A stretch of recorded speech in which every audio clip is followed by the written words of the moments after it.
നമസ്കാരം. മറ്റൊരു വീഡിയോയിലേക്ക് സ്വാഗതം.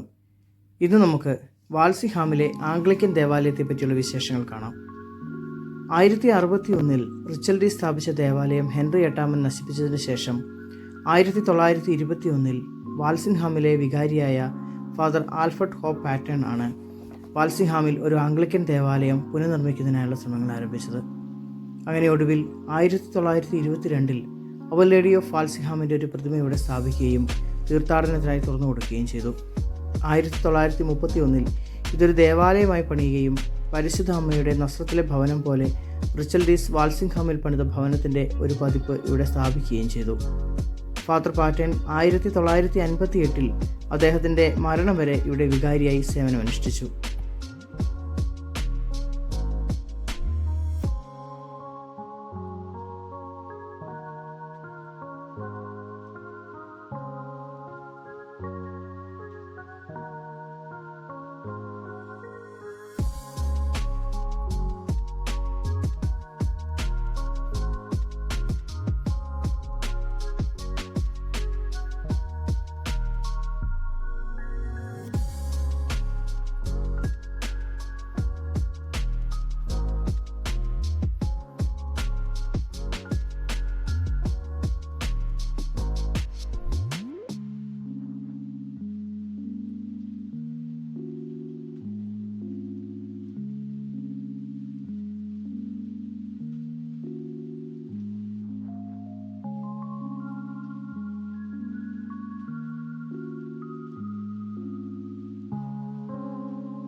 ദേവാലയത്തിൽ കാണുന്ന ഈ വിശുദ്ധ കിണറ്റിലെ ജലം കുടിക്കാവുന്നതാണ്. ഈ വിശുദ്ധ ജലം വർഷങ്ങളായി നിരവധി ഭക്തർക്ക് രോഗശാന്തി നൽകുന്ന ഒരു ആശ്രയ കേന്ദ്രം കൂടിയാണ്.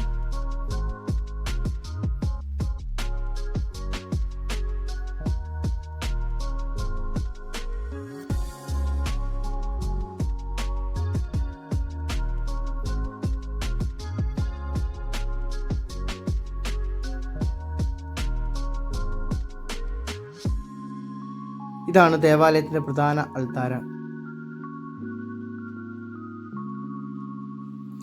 ഇനി നമുക്ക് ഈ ദേവാലയത്തിലെ പ്രശസ്തമായ ഗാർഡനിലേക്ക് പ്രവേശിക്കാം.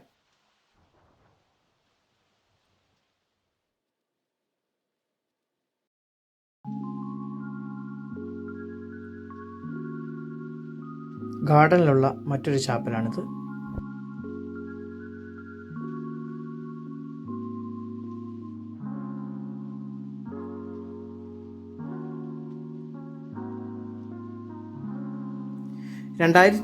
ടെസ ഹോപ്സ് ആണ് ഈ സുന്ദരവും ശാന്തവുമായ പൂന്തോട്ടം ഡിസൈൻ ചെയ്തത്.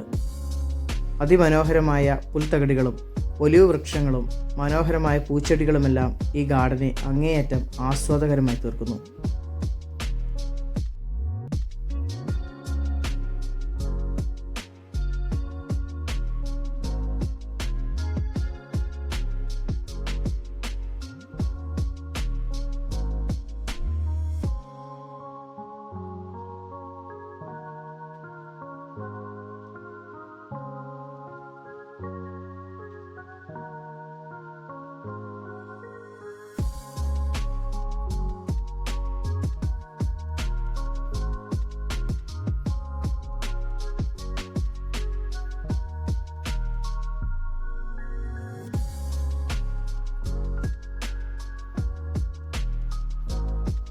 കാൽവരി മലയിലെ 3 കുരിശുകളെ അനുസ്മരിപ്പിക്കുന്ന രീതിയിൽ ഇവിടെ 3 കുരിശുകൾ സ്ഥാപിക്കപ്പെട്ടിട്ടുണ്ട്.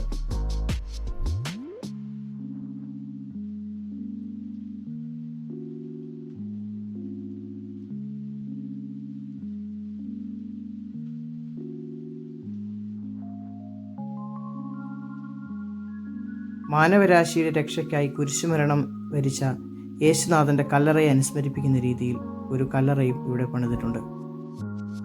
നമുക്കതിൻ്റെ ഉള്ളിലേക്ക് പ്രവേശിക്കാം.